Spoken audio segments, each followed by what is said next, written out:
The Nemesine Research Institute presents Clio, mapping the constraints that shape our world. The dollar is not falling, the dollar is fraying, slowly along its reserve edges, quickly along its sanctions-exposed seams, visibly along the Persian Gulf choke point where, since the start of 2026, Iranian forces have been collecting transit fees in yuan and crypto. These are not the same phenomenon, and the difference is the story. Yuan for oil is not the cause of dollar erosion. It is the most photogenic surface of structural pressures that have been building since 2008, accelerating since 2022, and converging in spring 2026. The dollar's monetary architecture is being stress-tested on multiple fronts at the precise moment American military and diplomatic capacity is being stress-tested on multiple fronts. That synchrony is the story. Start with the most important single number in international finance. In the fourth quarter of 2025, the US dollar held 56.77% of the world's allocated foreign exchange reserves, down from around 71% in 2000. The Chinese renminbi held 1.95%, up from zero in 2016, but down from a peak above 2.8% in 2022. The yuan has not been gaining for nearly 3 years. The dollar's reserve share has fallen roughly 14 points in 25 years. Almost none of that decline went to the yuan. It went to the Australian dollar, the Canadian dollar, the Korean won, the Singapore dollar, to gold, and to an unidentified other currencies bucket that has more than doubled since 2021. Central banks are diversifying away from the dollar. They are pointedly not diversifying into the yuan. That reluctance is structural. The yuan cannot freely convert across the capital account. There is no deep yuan-denominated sovereign bond market for reserve managers to park trillions in. There is no equivalent legal architecture for contract enforcement. A central bank holding $1 trillion in reserves does not have a yuan-denominated alternative to put it in.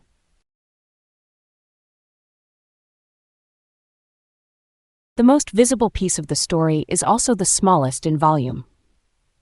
Since the start of 2026, the Islamic Revolutionary Guard Corps has been collecting transit fees from vessels passing through the Strait of Hormuz. Lloyd's List confirms the fees are paid in yuan or in dollar-pegged stablecoins, from $1 per barrel at the low end to $2 million per transit at the high end. The Iranian Parliament's National Security Committee approved a Strait of Hormuz management plan on the 31st of March, 2026. The official text references payments in rial. Maritime industry reporting consistently shows the actual practice is yuan and stablecoins, screened by political alignment.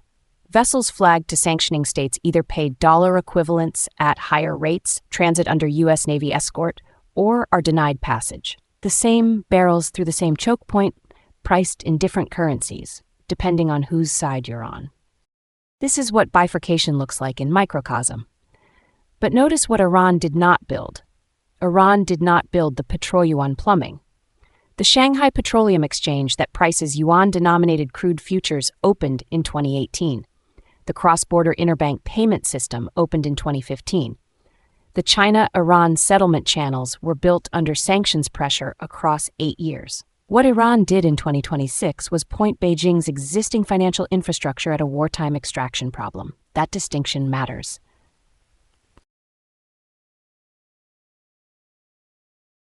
If the Hormuz story is opportunistic, the Russia story is structural, and structurally, it's done. Russia's finance minister, on Russian state television in late 2025, of Russia-China trade settlement, 99.1% is in rubles and yuan. On the Moscow exchange itself, after Washington sanctioned the exchange in June 2024, transactions denominated in yuan reached 99.8%. Russian crude is 1/5 of what China imports. Rosneft moves 800,000 barrels a day to CNPC by pipeline, governed by 10-year state agreements. Russian seaborne crude flows to independent Chinese refiners on the Shandong coast paid in yuan, in cash, through CIPS. After Washington designated Rosneft and Lukoil in October 2025, this is how the oil kept moving. But notice the asymmetry. Russia has not escaped the dollar. Russia has been absorbed into a yuan-dependent relationship with Beijing, in which Russia is the junior partner. In September 2024, Russia ran out of yuan liquidity. Borrowing rates for rubles hit 20% because Chinese banks would not extend yuan credit.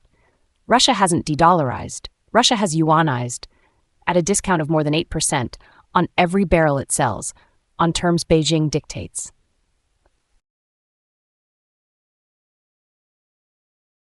The Gulf is where the discourse departs most sharply from the data. Yes, the architecture is built. Saudi Arabia signed a 50 billion yuan currency swap with the People's Bank of China in November 2023. Saudi Arabia joined Project M-Bridge as a full participant in June 2024. Two large Saudi state banks joined CEPs in March 2025. What is not built is the volume. The People's Bank of China does not disclose the yuan share of Saudi oil settlement. Estimates circulating in commentary that 41% of Saudi crude now settles in yuan do not appear in any primary source. Asia Society's own analysis labels the comparable estimate hypothetical. The structural barriers are simple. Gulf currencies are pegged to the dollar. Pricing oil in yuan while operating costs stay real denominated creates foreign exchange risk. Riyadh has no instruments to hedge. The yuan derivatives market is too thin to cover the exposure. Beijing has not opened the capital account. The architecture is there. The volume is not, yet. This is the system that runs underneath all of it. The Cross-Border Interbank Payment System, CEPS. In 2024, it processed $24.5 trillion in equivalent yuan throughput, up 43% year over year. By the end of 2025, 193 direct participants, 1,573 indirect participants, 124 countries. This is the plumbing for what comes next. In June 2025, CEPS signed direct participant agreements with Standard Bank of South Africa, the African Export-Import Bank, First Abu Dhabi Bank, Bangkok Bank, Singapore's United Overseas Bank, and Eldic Bank of Kyrgyzstan. Africa, the Gulf, Central Asia, all wired into yuan-denominated correspondent banking in a single year. The same month, CEPS launched its own international yuan-denominated letter of credit service. The critical caveat: about 80% of CEPS transactions still flow through SWIFT for message transmission. CEPS is not yet independent of SWIFT. But CEPS is the rail you build for the day SWIFT is no longer available to you. The Russians and the Iranians have already needed that day. Others now have it built before they need it.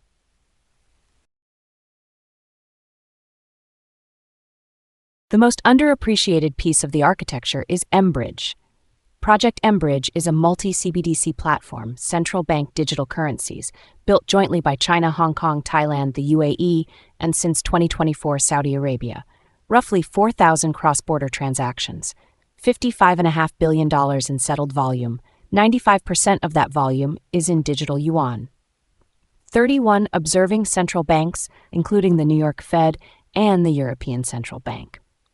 In October 2024, 1 week after the BRICS summit in Kazan discussed building a BRICS bridge on top of M-Bridge technology, the Bank for International Settlements quietly exited the project. BS's general manager framed it as a graduation. Everyone understood what it actually was. BS subsequently shifted its CBDC focus to Project Agora, the central banks of Europe, Japan, Korea, and the United States. CBDC development has now geopolitically bifurcated. One project for the sanctioned and the sanction exposed. One project for the alliance that does the sanctioning. The petrodollar story most people tell is wrong on the specifics. There was no 1974 treaty requiring Saudi Arabia to price oil in dollars. The instrument signed in June of 1974 was a Joint Commission on Economic Cooperation. It established a framework. It contained no currency pricing requirement. The Government Accountability Office confirmed this in 1979. What did exist was a secret arrangement reached later in 1974, revealed only in 2016 through a Bloomberg FOIA request. The United States promised military aid. Saudi Arabia agreed to recycle the bulk of its oil revenues into U.S. Treasury securities. That arrangement was real, binding, and kept confidential for 41 years. The viral June 2024 story that the petrodollar expired? That referred to the Joint Commission, the framework with no currency clause. UBS's chief economist called it fake news. But the de-dollarization commentariat was pointing at something real, even if they got the date wrong. The Saudi recycling relationship has been eroding for 15 years. Saudi current account surplus has collapsed from 50% of GDP in the 1970s to 0.5% today. Saudi treasury holdings are falling relative to total reserves. There was never a petrodollar treaty. There was a petrodollar arrangement. And the arrangement has been weakening organically since long before June 2024.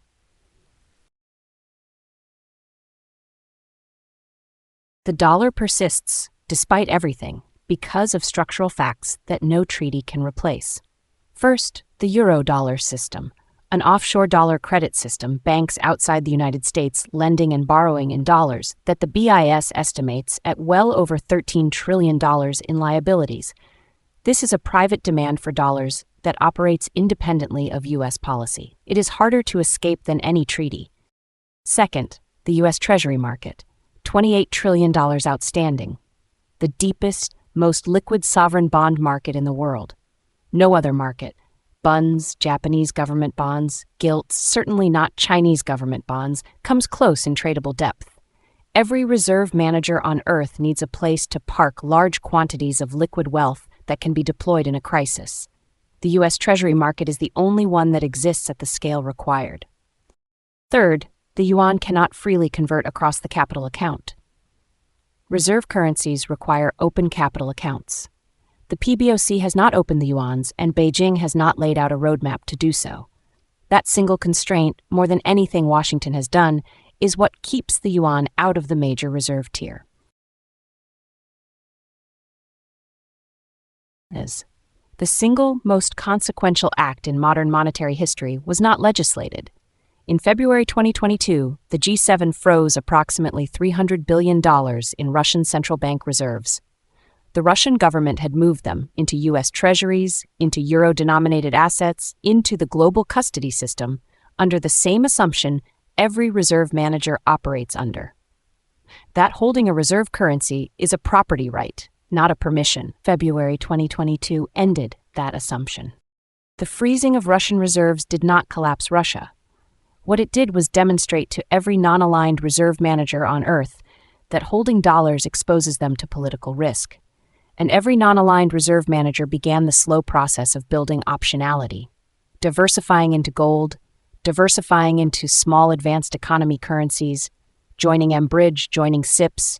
None of it adds up to dollar replacement. All of it adds up to the dollar's monopoly becoming a plurality. On the 28th of February, 2026, the United States and Israel launched Operation Epic Fury, joint airstrikes against Iranian nuclear and military infrastructure, 1,200 bombs in the opening 24 hours. A coordinated cyber attack produced a 60-hour Iranian internet blackout. By late April 2026, 3 U.S. carrier strike groups were in CENTCOM, a concentration not seen since the start of the Iraq War in 2003. The Heritage Foundation's 2026 Index of U.S. military strength used a single phrase to describe what Epic Fury exposed.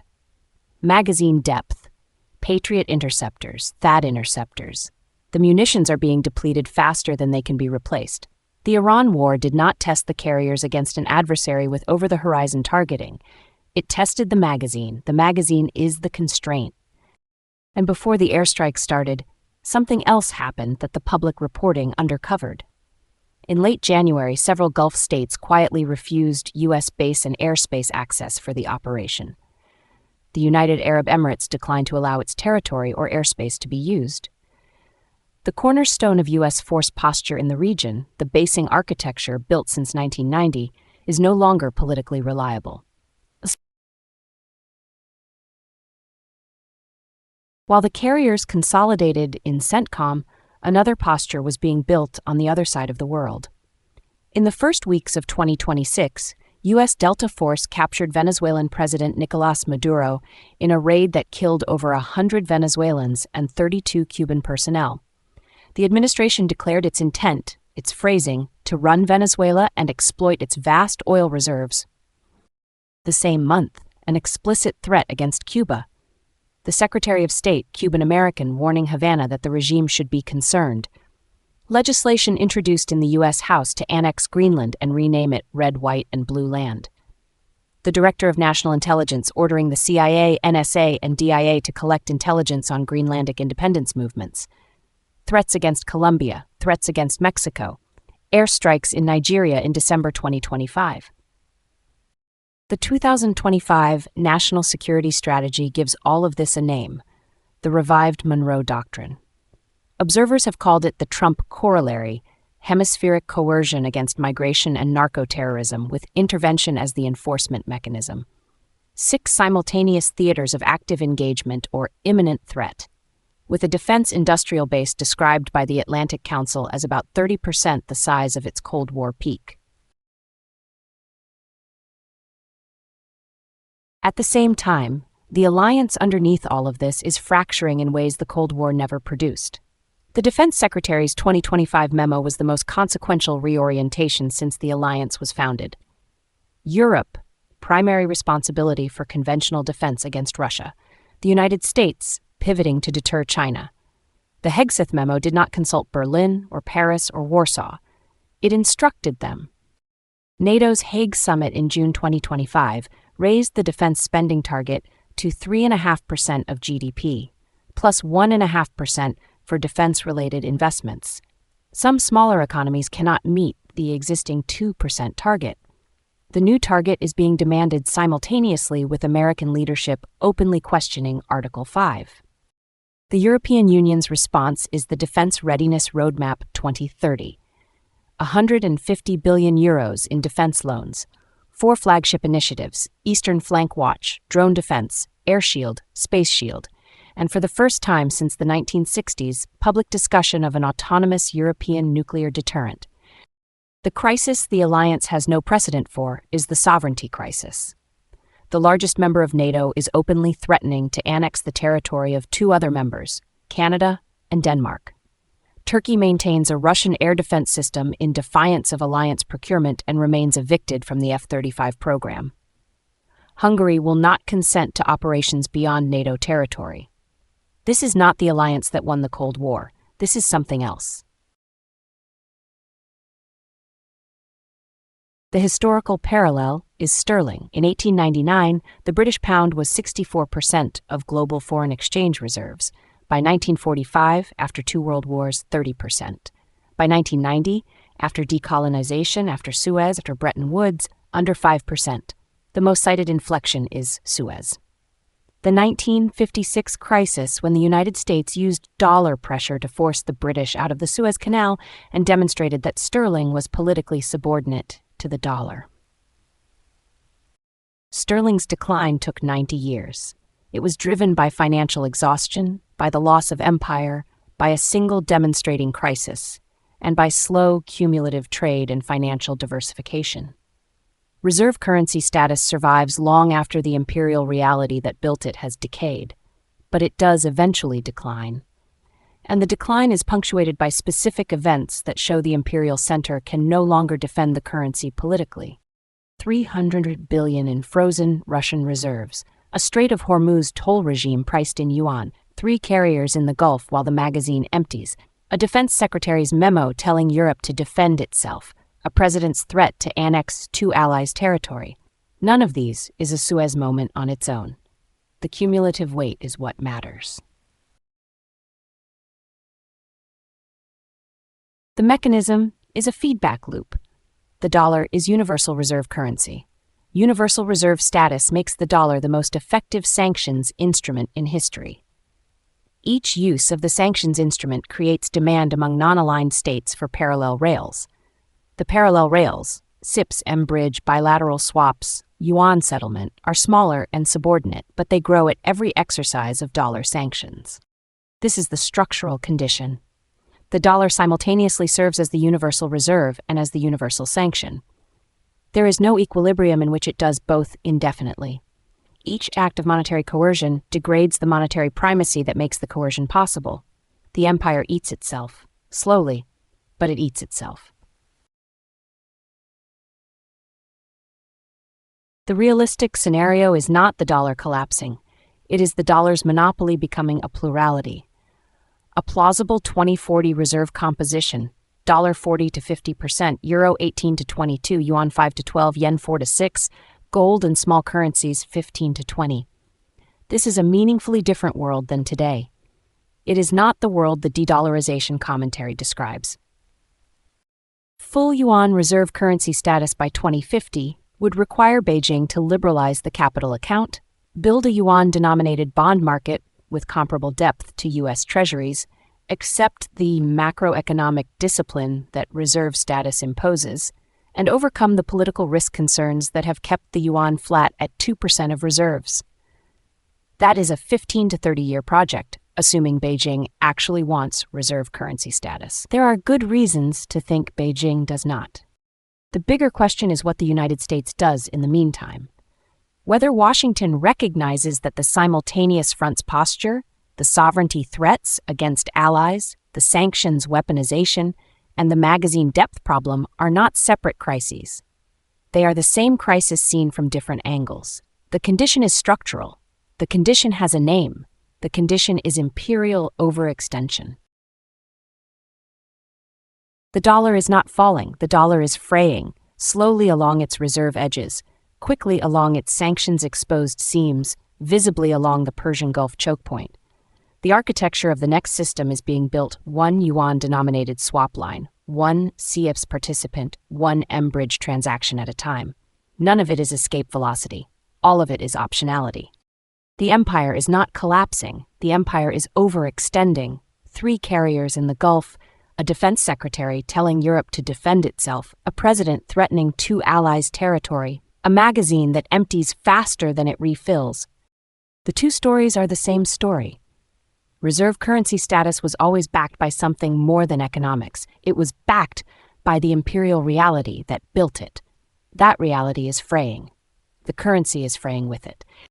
Thank you for joining us for this briefing from the Mnemosyne Research Institute. This has been Clio, mapping the constraints that shape our world.